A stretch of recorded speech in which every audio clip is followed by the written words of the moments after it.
Question है कि recent Gen Z led protests in Nepal reflect a changing nature of youth participation in democracy. Discuss the causes, nature and implications of these protests.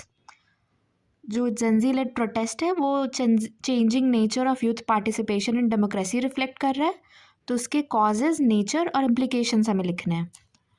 अब introduction देखते हैं कि recent Gen Z led protest in Nepal leading to fall of government and discord election signal a transformation in democratic engagement where youth participation is becoming assertive, issue-centric and post-ideological.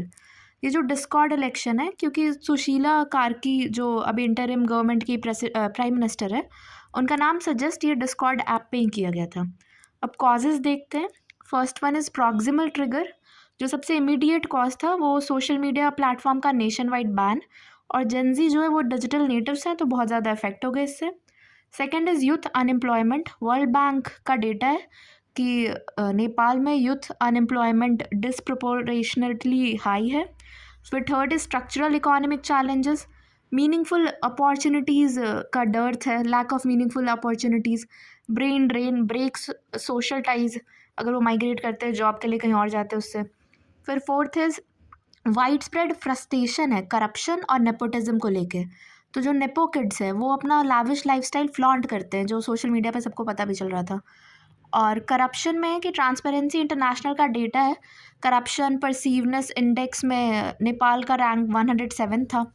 फिर disillusionment post 2008 reforms है. पैरोटो का एक concept है circulation of एलाइट्स, तो वो इधर fit बैठ रहा है कि कैसे मोनार्की रिप्लेस होकर पॉलिटिकल एलाइट्स आ गए.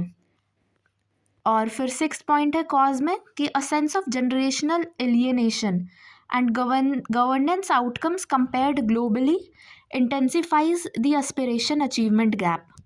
ओके, अब हम नेचर ऑफ प्रोटेस्ट देखते हैं.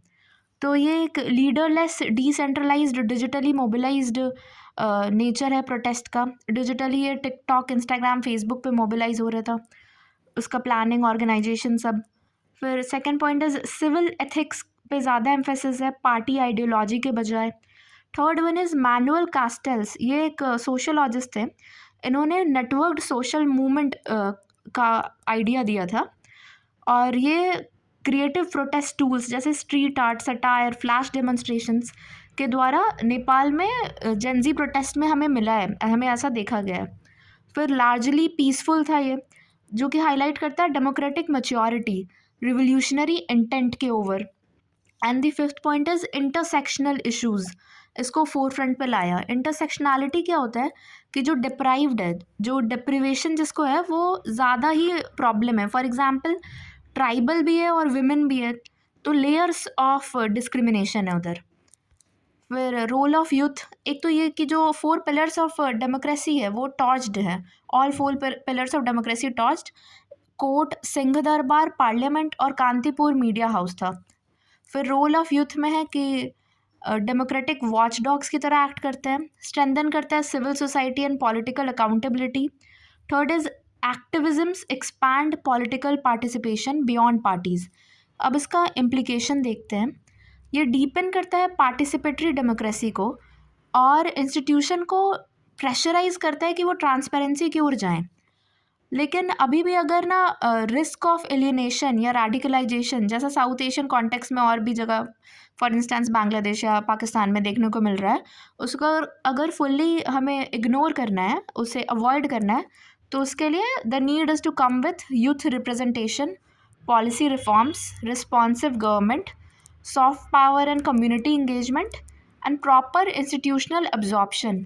इंस्टीट्यूशनल अब्जॉर्प्शन का मतलब हुआ कि regular free and fair election हो, कि जो एंगर या फ्रस्ट्रेशन बिल्डअप हो रहा है सिटीजन्स में वो अब्जॉर्ब हो पाए इंस्टीट्यूशनली, ऐसे कुछ रिवॉल्ट की या प्रोटेस्ट्स की ज़रूरत नहीं पड़े.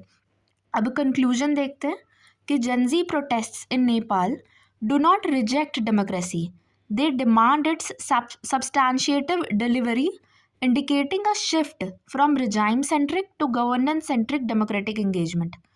मतलब है कि जनजी प्रोटेस्ट जो नेपाल में है वो रिजेक्ट नहीं कर रहा है डेमोक्रेसी, वो एक सब्सटैंटिव शिफ्ट, सब्सटैंटिव डिलीवरी मांग रहा है कि जो regime centric governance democratic engagement है जो कहाँ रिजाइम सेंट्रिक फोकस हो गया है, उसका अरेना ऑफ फोकस चेंज होकर गवर्नेंस सेंट्रिक हो।